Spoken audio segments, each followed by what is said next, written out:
Donc aujourd'hui, nous allons parler de notre thème particulier dont j'ai un peu annoncé les bribes la dernière fois. Donc aujourd'hui, nous allons parler du fait que l'hypersensibilité soit une puissance d'impact social véritable. Notre thème, c'est quand l'hypersensibilité devient une puissance d'impact véritable. Je pense que vous avez déjà en primeur l'ensemble des éléments que nous allons aborder. Donc, la première question que je vais te poser aujourd'hui, c'est quelle est la cause sociale que tu es venu résoudre sur Terre? La première question que je vais te poser, c'est quelle est la cause sociale que tu es venu résoudre sur Terre? Invite un ami, invite une amie, invite un frère, une sœur, parce que c'est des éléments très importants, c'est capital pour une vie et tu es heureuse si tu l'entends. Mais tu seras encore plus heureuse si les personnes de ton entourage l'entendent également parce que ça va t'aider toi. Mais si tu aides ton entourage, tu pourras t'aider toi-même. Je ne sais pas si tu comprends la nuance. Donc, partage ce live autour de toi. Appelle une ou deux personnes. Appelle des personnes chères à toi parce que ce qui va se dire sera important et capital pour la suite de ton parcours. Donc, notre thème, c'est quelle est la cause sociale que tu es venu, la première question que je veux te poser, quelle est la cause sociale que tu es venu résoudre sur Terre? Toute souffrance que tu subis ou que tu as eu à subir qui a duré longtemps a un but. La souffrance n'est pas juste là pour t'ébranler.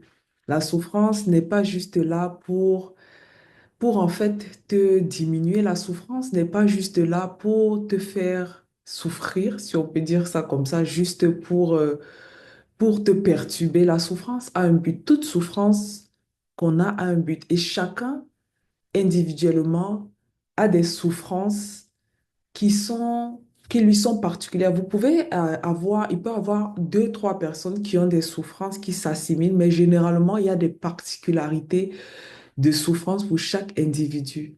Et ce n'est pas un hasard, ça a un but. La question que je vais te poser, c'est quelle est l'injustice qui t'a fait mal dans ta vie? Qu'est-ce que tu as vécu comme injustice qui t'a fait mal? Ça pourrait être la comparaison, comme moi. Moi, par exemple, dans mon enfance, j'ai été beaucoup comparée. J'ai été comparée par rapport aux notes scolaires, j'ai été comparée par rapport à plein de choses. Pourtant, j'étais bonne à l'école, j'avais de bonnes notes, mais dans le cas dans lequel j'ai vécu, si je peux le dire ainsi, en fait, j'ai vécu dans une société un peu de performance. Donc, société de performance dans le sens où il faut être très bon à l'école, il faut être très bon à la maison, dans les travaux, les tâches et tout. En fait, il faut être toujours au top, quoi. Donc, c'est vraiment une société de performance. Pardon. Certaines personnes vont se retrouver dans le discours que je partage aujourd'hui. Mais en fait, pour un enfant, il ne le comprend pas. Aujourd'hui, je comprends étant adulte que, en fait, c'est le but pour mes parents à cette époque-là, c'était vraiment de pouvoir faire en sorte que je sois meilleure. C'est sûr que oui, ça a aidé, mais ça a créé également des blessures que j'ai dû traiter au courant de mon parcours pour en arriver où je suis aujourd'hui. Donc, quelle est l'injustice que tu as vécue? Moi, je vivais cette comparaison comme une injustice parce que je me disais, l'être humain doit être aimé pour ce qu'il est, pas pour ce qu'il fait. Je ne dois pas être aimé parce que j'ai 20 en mathématiques et le jour que j'ai 17, c'est un problème. Je me sens moins aimé parce que je vais recevoir, par exemple, des paroles qui vont me dévaloriser, des paroles qui vont me rabaisser, des paroles où je serai comparé à un frère et une sœur, des paroles où je serai comparé à un voisin, un cousin. Je ne dois pas être aimée parce que aujourd'hui j'ai pris en charge toute la maison, j'ai lavé le sol, j'ai fait la cuisine, je me suis occupée de ci ou ça. Et le jour ou alors parce que tel oncle ou telle tante a eu tel événement et aujourd'hui je suis allée l'assister. Enfin, là, je me mets dans un cadre où, voilà, où j'étais enfant et je conjugue au présent exprès pour que vous puissiez effectivement vous mettre dans un contexte où vous remettez, le but pour moi aujourd'hui, c'est de te faire repartir dans ton passé pour que tu puisses voir qu'est-ce que tu as vécu qui cause des comportements que tu as aujourd'hui si tu les as pas encore réglés. Qu'est-ce que tu as vécu qui a transformé ta façon de voir les choses, qui a transformé ta façon de penser. Qu'est-ce que tu as vécu qui t'a créé des blessures, qui t'a créé un mal-être intérieur, qui t'a créé un manque d'estime de soi, qui t'a créé un manque de confiance en soi. Qu'est-ce que tu as vécu qui t'a créé une douleur que tu n'as pas pu exprimer et qui a miné tes relations avec les autres. C'est de ça que je veux parler aujourd'hui. Quelle est l'injustice qui t'a brisé, en fait, si je peux le dire ainsi? Il y a des personnes qui, quand elles étaient enfants, par exemple, n'ont pas grandi avec leurs parents. Ça, c'est une forme d'injustice qu'elles ont vécue, pas une injustice par rapport à quelqu'un, mais une injustice, entre guillemets, par rapport à la vie. Donc, par exemple, il y a des personnes qui ont grandi étant orphelins, ils n'ont pas grandi avec leurs parents, leur père, leur mère.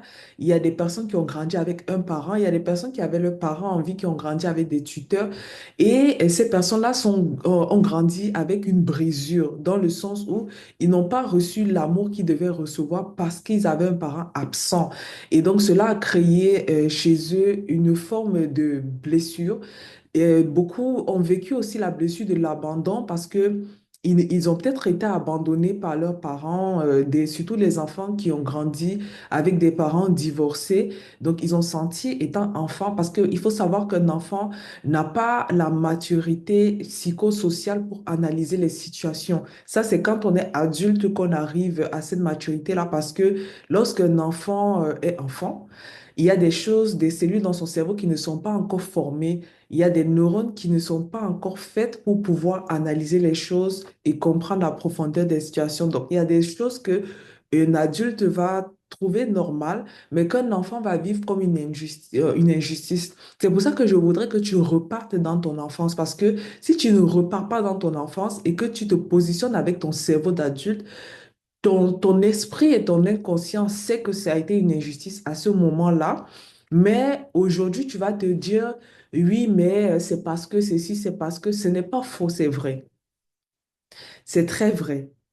Mais le petit bémol, c'est que la blessure, elle existe parce qu'elle a été créée au moment où tu n'avais pas encore cette réflexion-là. Donc, si tu ne repars pas à ce moment-là pour voir quel a été le problème à ce moment et que tu valides le fait que oui, ça a été un problème qui a causé un certain type de comportement que tu as aujourd'hui, peut-être de la méfiance, peut-être, par exemple, une personne qui a vécu de la blessure d'abandon et que ça n'a pas été réglé a beaucoup de méfiance. Parce que la personne, à chaque fois, va se dire, on peut encore m'abandonner. Si tu es une personne qui a vécu, par exemple, avec des parents, qui a eu des parents divorcés, disons, tu n'as pas grandi peut-être avec ton père ou ta mère, et que tu as cette blessure d'abandon-là parce que tu étais enfant et que tu t'es dit, OK, papa m'a abandonné, maman m'a abandonné, etc. Même si aujourd'hui tu le comprends, tant que tu l'as pas réglé, tu vas vivre avec la méfiance, même dans tes relations avec les autres, que ce soit des relations amicales, que ce soit des relations amoureuses ou quoi que ce soit, tu vas vivre avec la méfiance. En fait, ton inconscient a été réglé pour te protéger, entre guillemets, sur le fait que tu peux être abandonné à tout moment. Donc, tu vas vivre avec des personnes de façon à ce que tu te dis, bon, ils peuvent me laisser à tout moment. Donc, tu ne vas pas te donner ton tout et donc tu ne vas pas avoir des relations de qualité, que ce soit des relations amicales, des relations familiales, des relations amoureuses ou peu importe. Donc, je veux aujourd'hui que tu repars dans ton enfance pour te poser la question de savoir quelle est l'injustice que tu as vécue. Quelle est l'injustice que tu as vécue? Moi, j'ai grandi avec mes deux parents. Mais j'ai vécu, par exemple, l'injustice au niveau de la comparaison. Comme je le disais tantôt, j'étais beaucoup comparée et je pense que c'était inconscient de la part de mes parents. De leur point de vue, c'était probablement pour pouvoir me protéger, pour que je puisse être la meilleure version de moi-même. Mais dans un contexte de performance, ça crée des blessures chez un enfant, surtout chez un enfant hypersensible encore plus. Ça peut créer chez d'autres, mais chez un hypersensible, ça crée des blessures très profondes à régler, qu'il faut absolument régler. Donc, j'ai pu le découvrir dans mon passé, dans ma jeunesse, et j'ai travaillé à guérir mes blessures, j'ai été accompagnée et par la suite, j'ai pris des formations même pour accompagner d'autres personnes pour pouvoir détecter ces éléments-là et les régler. Parce que si tu n'as pas réglé ton alignement intérieur, tout ce que tu vas faire va échouer comme un château de cartes. Tu peux avoir l'impression de réussir sur X ou Y plan, mais tant que tu n'es pas aligné intérieurement, tant que tu n'es pas à l'horloge qu'il faut, tant que tu n'as pas réglé intérieurement les problèmes de ton passé, tu portes des fardeaux, des charges qui vont te nuire d'une façon ou d'une autre. Soit au niveau de tes relations avec les autres, parce qu'on ne réussit pas seul. On ne réussit pas seul, ça il faut le savoir. Il faut être avec des personnes pour réussir, dans le sens où je te prends une entreprise comme Coca-Cola, une entreprise comme Google, une entreprise comme peu importe laquelle, si tu envisages aller loin dans ta vie, il y a des choses, chaque être humain a des particularités et il y a une loi en leadership qui s'appelle la loi de l'association. Et ça existe. Si, pour ceux qui ont étudié le leadership, tu vas comprendre de quoi je veux parler. La loi de l'association, c'est un élément indispensable pour pouvoir aller à une certaine dimension. On peut se déployer seul jusqu'à une certaine dimension, mais pour franchir certains paliers, il y a besoin d'autres personnes. Par exemple, aujourd'hui, si tu veux mettre sur pied une entreprise, et tu peux avoir des compétences comme, par exemple, moi, j'ai été formée en tant qu'ingénieur informatique où j'ai travaillé dans ce domaine. J'ai travaillé également dans la gestion de projets où j'ai accompagné des équipes. Donc, j'ai des connaissances en informatique, j'ai des connaissances dans la gestion des personnes, j'ai des connaissances en leadership parce que j'ai été formée et non seulement j'ai été formée, je l'ai pratiqué, mais je n'ai pas de connaissances je peux prendre quoi comme exemple? Je n'ai pas de connaissances en je sais pas moi, en construction, par exemple.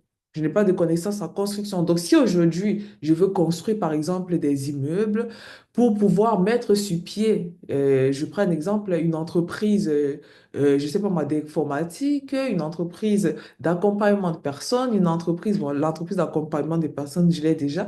Mais je sais pas, pour que tu comprennes ce que je vais dire, en fait, il me faudra des personnes qui ont une connaissance en construction. Il me faudra donc c'est juste pour te dire que la loi de l'association, c'est un élément, c'est une loi qui existe dans le leadership pour ceux qui sont formés en leadership, pour lequel il y a besoin de s'associer avec diverses compétences, connaissances pour pouvoir atteindre une certaine dimension.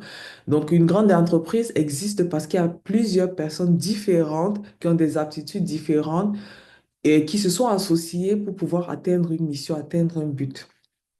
Et tu ne peux pas arriver à ce niveau-là si tu n'es pas aligné intérieurement. Donc, je reviens à ma question. Quelle est l'injustice qui t'a fait mal? Quelle est la souffrance principale qui a mené ta vie? Est-ce une souffrance, par exemple, de ne pas avoir été aimé quand tu étais enfant?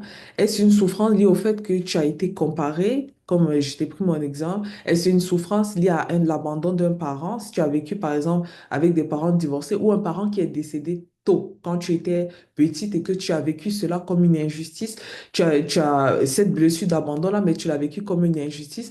Est-ce une souffrance lié au fait que voilà, tu as dû te débrouiller par toi-même pour pouvoir atteindre certains objectifs. Tu avais peut-être des parents, mais des parents qui étaient absents au quotidien. Est-ce une souffrance émotionnelle? Tu avais peut-être des parents qui pourvoyaient financièrement, mais qui étaient absents émotionnellement pour pouvoir te comprendre, pour pouvoir comprendre ta différence, pour pouvoir t'accompagner dans ce processus-là et te donner des outils pour pouvoir en fait comprendre ton côté humain, comprendre qu'aujourd'hui tu peux être au top. Demain, tu es en bas, c'est normal. Ils doivent juste te remonter et te ramener à ce point d'avant. En fait, quelle est l'injustice que tu as vécue? Quelle est la souffrance que tu as vécue? Il faudrait que tu l'identifies. Pourquoi? Parce que cette souffrance-là, c'est ton or. Cette souffrance-là, c'est ton impact social. Aujourd'hui, moi, j'accompagne les femmes hypersensibles. Pourquoi j'accompagne les femmes hypersensibles? Parce que je connais leurs douleurs et leurs souffrances. Pourquoi je connais leurs douleurs et leurs souffrances? Parce que j'ai vécu ces douleurs et ces souffrances-là. Je me suis documentée, j'ai étudié pour comprendre quelle était ma différence Au niveau du cerveau, quelle est la différence des humains? Qu'est-ce qui caractérise une personne hypersensible et pourquoi telle situation, je l'ai vécue différemment, par exemple, de mes frères et sœurs? Pourquoi telle situation, je le vis différemment de mes collègues? Pourquoi telle situation, je l'ai vécue différemment pour X ou Y raison? Et après cela, j'ai compris qu'est-ce qui était mes blessures, quelles étaient mes blessures et qu'est-ce que je devais travailler justement pour pouvoir être la meilleure version de moi-même, pour pouvoir être aligné. Et c'est par cette renaissance intérieure-là qu'aujourd'hui, je peux mettre sur pied un certain nombre de projets et qui peuvent réussir. Je peux avoir des relations épanouies avec des personnes. Donc, il faudrait qu'aujourd'hui, tu identifies la souffrance que tu as vécue, tu identifies l'injustice que tu as vécue, tu identifies les inégalités sociales qui ont miné ton parcours, ton enfance, ta jeunesse. Et c'est ça qui va te permettre également, justement, d'atteindre certains paliers parce que tu vas travailler à ton intérieur pour devenir la meilleure version de toi-même et tu pourras avoir un impact social. Parce que ce que tu as vécu est ton or, parce que ça va aider d'autres personnes qui passent par les souffrances que tu as vécues à en sortir. J'aimerais aussi te poser une question. Toi, en tant qu'hypersensible, quels sont les non-dits qui t'ont brisé? Quels sont les non-dits qui t'ont brisé? Est-ce que dans ton inconscient, tu te dis peut-être que tu n'es pas intelligente parce que on t'a dit plusieurs fois que tu n'es pas intelligente ou même on ne te l'a pas dit, mais c'est un non-dit. Pourquoi? Parce que tu étais comparé peut-être à des personnes où on disait, regarde, telle personne a eu telle note, mais pas toi, telle personne réussit mieux à telle chose, telle personne a, tu vois un peu le type de comparaison où tu es dans des environnements, on va te dire, ah oui, mais telle personne a mis telle chose sur pied sans te dire que c'est parce que tu l'as pas fait. Telle personne a fait telle chose. En fait, il y a des non-dits comme ça qui installent des choses dans ton inconscient, qui installent des choses dans ton subconscient et qui te font accepter des vérités qui ne sont pas tiennes. Où tu vas commencer à te dire que, ah oui, mais je ne suis pas intelligente. Pourquoi tu vas te le dire? Parce que plusieurs personnes ou bien des personnes qui avaient un droit d'autorité dans ta vie, comme tes parents, tes tuteurs, les personnes qui t'ont fait grandir, qui t'ont éduqué dans ton enfance, dans ta jeunesse, t'ont fait croire et ou comprendre que, regarde, telle personne a pu faire telle chose, telle personne a réussi ça, telle personne pour te dire implicitement que toi, tu ne l'as pas fait ou pourquoi tu n'arrives pas à le faire. Et donc, tu vas te mettre des mots et des vérités que tu vas accepter, tu vas prendre comme tiennes, qui vont réduire ton estime personnelle, qui vont réduire ta confiance personnelle et qui vont créer en toi des blessures. Donc, je voudrais aujourd'hui que tu repars dans ton passé pour identifier quels sont les non-dits que tu n'as pas, en fait, réglés. Est-ce que tu as un non-dit associé au fait que tu n'es pas intelligent? Est-ce que tu as un non-dit associé au fait que ton toit est insuffisant dans le sens où tu vas te dire, mais pourquoi telle personne, et je me rappelle une amie qui me disait, ah oui, mais j'aimerais bien être hyperactive. Je dis, ah oui, pourquoi? Elle dit, mais parce que ça va me permettre de faire telle chose, telle chose, telle chose, telle chose. Je dis, mais qu'est-ce qui te fait dire ça? Et la personne, du coup, me disait, regarde, telle personne arrive à faire ça, ça, ça, ça, ça, ça, ça. Et moi, je lui ai dit, attention, parce que pourquoi tu te le dis? Parce que, en fait, dans son enfance, on a dû lui dire que, regarde, tel frère, telle sœur arrive à faire ta, ça, ça, mais elle, en fait, au meilleur de ses capacités, n'avait pas, en fait, je sais pas si elle avait dit cette aptitude, a fait 10 000 choses à la fois. Mais ce qu'elle oublie, c'est que ces personnes avec qui on la comparait, en réalité, n'avait pas la capacité d'analyse qu'elle avait. Pourquoi elle ne faisait pas 10 000 choses en même temps? C'est parce que elle, avant de mettre sur pied quelque chose, elle analyse le contour et le pourtour des choses, mais il ne faut pas suranalyser. Mais elle analyse le contour et pourtour des choses et avant de mettre sur pied, en fait, elle va aller plus vite que les autres. Donc, je lui ai dit, par exemple, regarde, il y a tel projet que tu as commencé à mettre sur pied et telle autre, telle personne a commencé telle chose. La personne s'est lancée directement sans réfléchir et puis ça a créé telle erreur, telle erreur, telle erreur. Toi, parce que tu as analysé cela, parce que tu es plus analyste que dans l'activisme, parce que tu l'as analysé, mais tu as évité les erreurs que la personne a eues et a des conséquences pour lesquelles il faut les régler et ça retarde la personne sur ses projets. Toi, tu as fait comme une préanalyse qui t'a donné des prérequis justement pour pouvoir atteindre ces objectifs-là. Et quand tu t'es lancé, tu n'as pas eu ces erreurs-là parce que tu les avais préanalysées. Donc, il est important pour connaître ses forces, pour connaître ses pouvoirs, si je peux le dire ainsi, pour ne pas se comparer. Il faut connaître qui on est principalement, particulièrement, quelle est son unicité, qu'est-ce qui nous caractérise, surtout si tu es hypersensible, surtout si tu es hypersensible. Donc, je voudrais que tu repars dans ton enfance, que tu identifies les non-dits, que tu identifies les injustices que tu as vécues, que tu identifies les souffrances que tu as vécues. Et parce que tu l'auras identifié, parce que tu auras identifié ces douleurs-là, déjà, premièrement, ça va te permettre de pouvoir travailler sur ces éléments-là pour que ce ne soit plus une blessure pour toi, mais une force, parce que ça va t'apprendre des choses sur toi.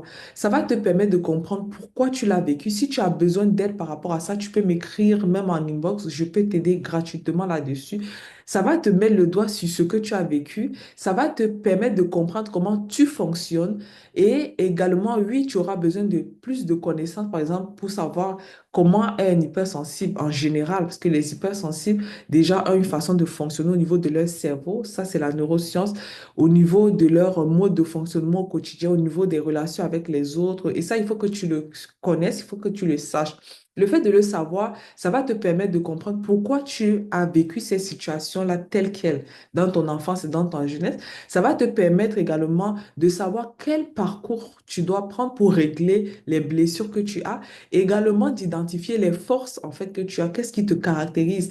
Et qu'est-ce que ça va faire? Ça va faire en sorte que déjà tu gagnes en estime personnelle, en confiance en toi, et tu vas arrêter de te comparer, mais tu vas utiliser tes forces que les autres n'ont pas, qui sont un plus dans la vie d'autres personnes et qui seront les outils de ton impact social. Donc là, ça va te permettre d'identifier ce que tu es venu résoudre comme cause sur Terre. C'est pour ça que j'ai commencé par dire que les douleurs que nous vivons sont des éléments qui sont une aide, sont des outils comme éléments d'impact social. Deuxième chose, la deuxième question que je vais te poser, c'est pourquoi les hypersensibles sont naturellement tournés vers l'impact social? Que tu le veuilles ou non, de près ou de loin, que tu l'aies formalisé ou pas, parce qu'aujourd'hui, ceux qui ont fait ce travail-là sur eux ont des organismes sociaux pour lesquels ils impactent à travers les douleurs qu'ils ont eues et qu'ils ont travaillé. Mais même si tu n'es pas encore arrivé à ce niveau-là, il faut savoir que tu le veuilles ou non, en tant qu'hypersensible, tu as un impact social. Et je vais te dire pourquoi. Déjà, premièrement, tu as une empathie profonde, ce qui fait que ce soit dans un organisme, pardon, que ce soit à quelle que soit l'échelle, tu as un impact social parce que ton empathie fait que tu ressens ce que les autres vivent. Tu ne peux pas rester indifférente face à la souffrance d'autres personnes. Et donc, tu vas te positionner pour pouvoir aider les autres par rapport aux douleurs que tu as toi-même vécues, pour lesquelles tu es sorti et qui sont justement un outil pour aider d'autres personnes. Donc, ton empathie profonde est un outil d'impact social naturel. Autre chose, c'est que tu as un sens aigu de la justice. C'est pour ça que si tu repars dans ton enfance, comme je l'ai dit tantôt, tu vas identifier des éléments d'injustice, mais toi, particulièrement en tant qu'hypersensible, tu as vécu ces injustices de façon plus profonde que les autres. Pourquoi? Parce que tu as une sensibilité prononcée aux choses, tu as une sensibilité prononcée à ton environnement, tu as une sensibilité prononcée aux mots, tu as une sensibilité prononcée à beaucoup d'éléments. Et donc, qu'est-ce que ça fait? Ça te donne un sens aigu de la justice. Donc, ce qui est injuste va te toucher profondément.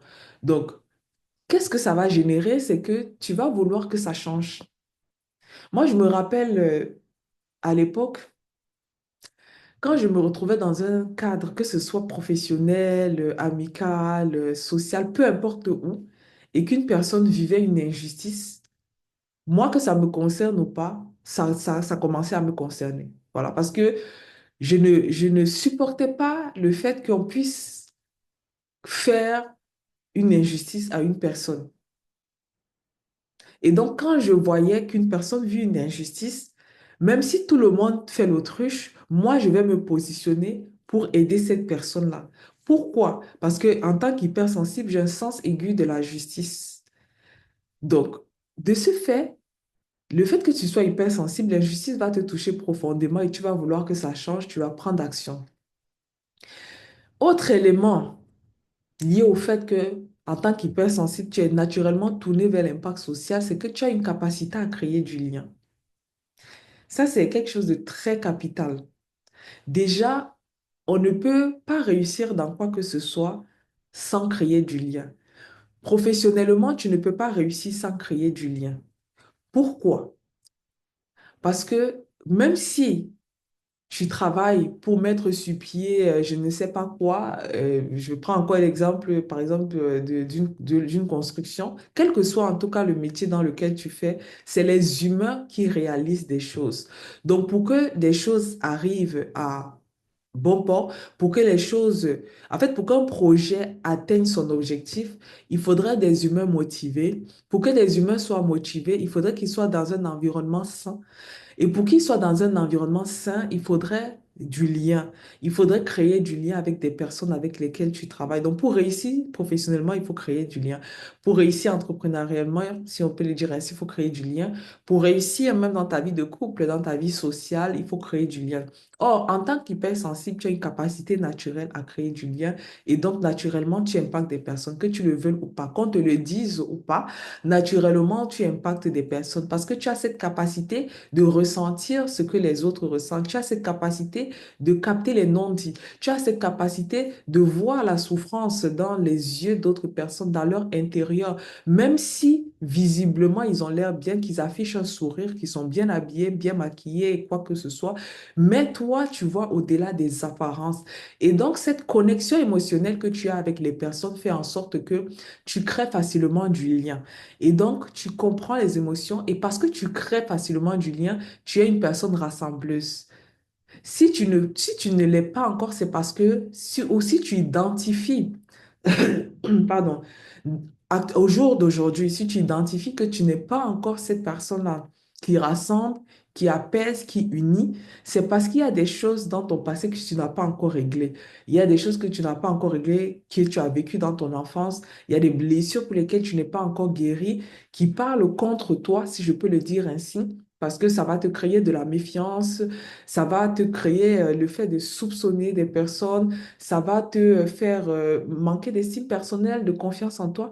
Mais si tu travailles ton intérieur, naturellement, tu es une personne qui a de l'impact social, tu es une personne rassembleuse, tu es une personne qui apaise, tu es une personne qui unit.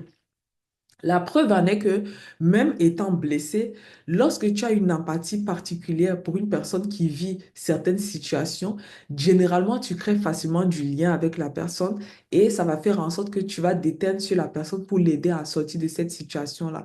Donc tu es une personne qui naturellement est tournée vers l'impact social. Le fait aussi que tu as une intuition fine des besoins, que ce soit les tiens ou ceux des autres, en fait, tu perçois ce qui manque chez les autres et donc tu es à même de les résoudre. Ce que les normaux pensants ou les neurotypiques, comme dit en neurosciences, parce que les hypersensibles, il faut savoir que les hypersensibles, les hauts potentiels émotionnels, les hauts potentiels intellectuels sont des personnes qui font partie des neuroatypiques. Et les neuroatypiques sont à peu près 30% de la population mondiale. Toi, tu fais partie des neuroatypiques. Les autres sont des neurotypiques ou normaux pensants. Les détails que je te signifie, les normaux pensants ne les captent pas. Ils, le- ils, et c'est correct, hein. Il faut la diversité pour avancer. Les normaux pensants ne le captent pas. Eux, ils vont s'arrêter à ce qu'ils voient de façade. Donc, si une personne sourit, ils n'ont pas cette capacité de capter ce qui se passe dans l'intérieur des personnes pour comprendre qu'en réalité, la personne en ce moment vit telle situation. La personne est peut-être triste. La personne vit des situations difficiles, etc. Toi, tu perçois ces éléments-là, tu perçois les manques et donc ça te positionne comme une personne à grand impact social pour pouvoir résoudre les problèmes humains, pour pouvoir être une solution en fait pour les situations humaines. Mais le piège avec cela, c'est que tu peux t'oublier pour sauver les autres. Donc, il faut trouver le juste milieu. Il faut trouver le juste milieu. Le piège également, c'est que tu peux t'épuiser émotionnellement. Un autre piège, c'est que tu peux porter des causes trop lourdes pour toi. C'est pour ça qu'il faut travailler sur soi pour être aligné. Parce que quand tu travailles sur toi, tu apprends à poser des limites, tu apprends à dire non quand il le faut, tu apprends à ne pas porter le fardeau des autres, à en prendre connaissance parce que naturellement, tu l'identifies, tu sais ce qui se passe à l'intérieur des personnes, tu en prends connaissance, mais pas pour que ça devienne une charge émotionnelle pour toi, pas pour que ça t'épuise, mais pour que tu puisses trouver la solution pour les autres, pour les aider à avancer. Et ça se travaille. Et il faut travailler ton intérieur pour arriver à ce niveau-là. Ça, c'est un élément pour lequel je peux t'aider. Donc, la clé là, pour pouvoir être une personne à grand impact social, c'est de transformer ta sensibilité en puissance alignée. Il faut que tu sois aligné. Donc, les questions que je voudrais que tu te poses aujourd'hui, au sortir de ce live, c'est premièrement, quelle cause te touche profondément? Ça, c'est la première question. Quelle cause te touche profondément? Cause avec S, cause sans S. Ça peut être une cause, ça peut être deux, trois. Et généralement, comme je le disais, c'est lié aux injustices que tu as vécues. Donc, quelle cause te touche profondément? C'est la première chose que j'aimerais que tu identifies. Deuxièmement, quelle action est juste pour toi sans t'épuiser? Ça, c'est un autre élément que je voudrais que tu identifies. Quelle action est juste pour toi? Qu'est-ce que tu trouves injuste aujourd'hui dans le monde actuel? Quel est l'élément que tu trouves injuste? Qu'est-ce que tu trouves injuste qui te met hors de toi? Tu peux analyser cela même sur une semaine, deux semaines pour voir quelles sont les situations, même intérieurement, qui t'ont choqué, les situations qui t'ont mis hors de toi. C'est la deuxième question que je voudrais que tu te poses. La troisième chose, c'est j'aimerais que tu te demandes comment tu peux aider les autres sans te perdre, toi. Parce que si tu te perds, tu ne seras plus une grande aide. Donc, comment tu peux aider les autres sans te perdre? Et pour cela, il faut que tu sois aligné. Le monde aujourd'hui n'a pas besoin de personnes qui réussissent dans la réussite selon les standards sociaux. Le monde n'a pas besoin de personnes qui ont beaucoup de maisons, beaucoup de voitures, et qui, je sais pas moi, qui ont une réussite dite sociale visible, comme le monde le définit. Aujourd'hui, le monde a besoin des personnes humaines. Et toi, en tant qu'hypersensible, tu as toutes les caractéristiques qu'il faut pour être cette personne. En fait, tu es cette personne-là et le monde en a besoin. Le monde a besoin des personnes qui peuvent ressentir ce qu'ils ressentent. Le monde a besoin des personnes qui peuvent connecter émotionnellement avec eux. Le monde a besoin des personnes qui peuvent les comprendre. Aujourd'hui, même dans des formations de leadership, on ne parle plus de leadership ancien comme le leadership directif. On ne parle plus de leadership ancien comme le leadership managérial qui se faisait à l'époque. Aujourd'hui, on parle d'un leadership humain, de ce leader-là qui a la capacité de se mettre à la place des autres, de ce leader qui a la capacité de créer du lien, de ce leader qui a la capacité de comprendre qu'aujourd'hui, par rapport aux objectifs de l'équipe dont on s'était fixé, alors telle personne, parce qu'il vit telle situation, ne peut pas être au top de sa performance. Donc, s'il pouvait produire 50%, peut-être parce qu'il a perdu un être cher, peut-être parce que, voilà, il a un bébé en bas âge, donc il ne peut pas être autant productif sur plusieurs mois comme ces mois précédents. Donc, il peut être peut-être à 80% de production. En fait, le monde a besoin de ces leaders-là, ces leaders d'impact social, ces leaders humains, ces leaders qui ont cette capacité de créer du lien et tu l'es profondément parce que tu as ces caractéristiques-là en toi. Mais pour que ça arrive, pour que tu aies cet impact-là, il faudrait que tu rentres en toi pour pouvoir être aligné, pour pouvoir identifier les éléments que tu dois régler. Donc, tu es toi-même une réussite lorsque tu es aligné et tu deviens une réussite pour les autres. Tu vas commencer à résoudre une cause sociale qui est associée à une douleur que tu as vécue dans le passé, à une injustice que tu as vécue dans le passé. Et donc, par rapport à ça, je vais te partager une bonne nouvelle. C'est que le samedi 20 juin, j'organise une retraite de ressourcement. C'est un événement transformationnel. Le thème de l'événement, c'est Renaissance intérieure. Le thème de l'événement, c'est Renaissance intérieure. Ce jour-là, ce qui va se passer, c'est quelque chose que tu n'as vu nulle part. Les préparatifs se font en back-off. Il y aura des ateliers.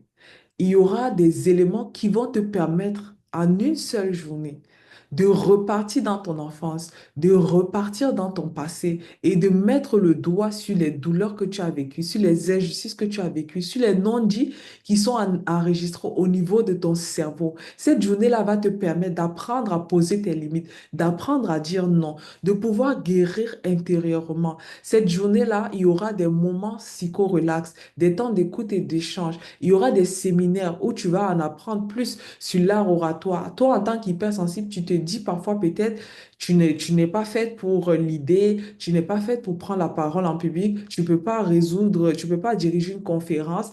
Eh bien, ce jour-là, tu vas apprendre les clés pour pouvoir gérer cela. Ce jour-là, tu vas pouvoir rentrer à l'intérieur de toi et guérir les blessures que tu as. Tu vas pouvoir travailler à ton alignement. En fait, il y aura un avant toi, avant le 20 juin, et un après toi, après le 20 juin, parce que c'est un événement transformationnel. Je ne peux pas tout te dire parce qu'il faut le vivre. Il y a plein d'éléments qui sont prévus pour cette journée-là. C'est de 12 h à 18h30 le samedi 20 juin à Montréal. Si tu vas sur ma page Facebook, tu vas voir les informations, mais je te mettrai également dans les commentaires de ce live les éléments concernant cet événement pour lequel tu veux assister. En tout cas, cet événement n'est pas pour tout le monde.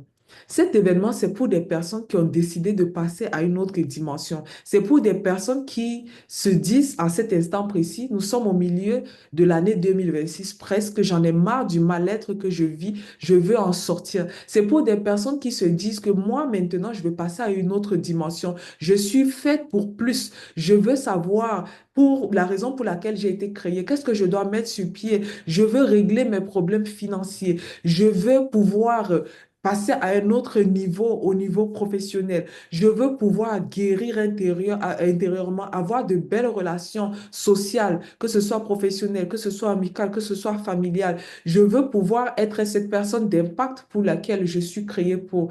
Je veux pouvoir mettre sur pied mes objectifs et les atteindre. Je veux savoir apprendre à dire non, à fixer des limites, à être ce leader-là au quotidien. Cet événement, c'est pour des personnes qui ont décidé de changer de cap. C'est pour des personnes qui veulent aller à à une autre dimension, à un autre niveau.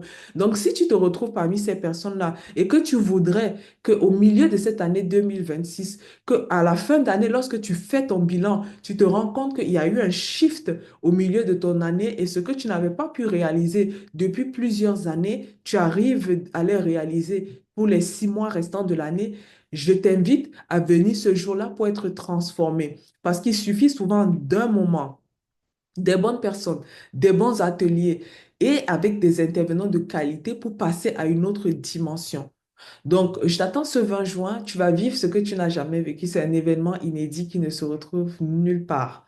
Je te dis à très bientôt. On se retrouve le jeudi prochain à la même heure, 12h15, 12h30. On va mettre 12h30, 12h30 de Montréal, 18h30 de Paris. Je te dis à très bientôt. Je t'invite à réécouter ce live pour répondre aux questions que j'ai posées tout au cours du live parce que ça va t'aider déjà à résoudre un certain nombre de choses. Et si tu as besoin d'aide, par rapport aux éléments que j'ai évoqués durant ce live, tu peux écrire en commentaire du live aide ou alors tu m'écris un message privé aide et puis tu vas me poser tes questions, je vais t'aider gratuitement parce qu'il y a des douleurs que tu ne dois plus avoir. Il est important maintenant que tu changes de dimension, finis le mal-être, finis le fait que l'hypersensibilité soit un fardeau pour toi.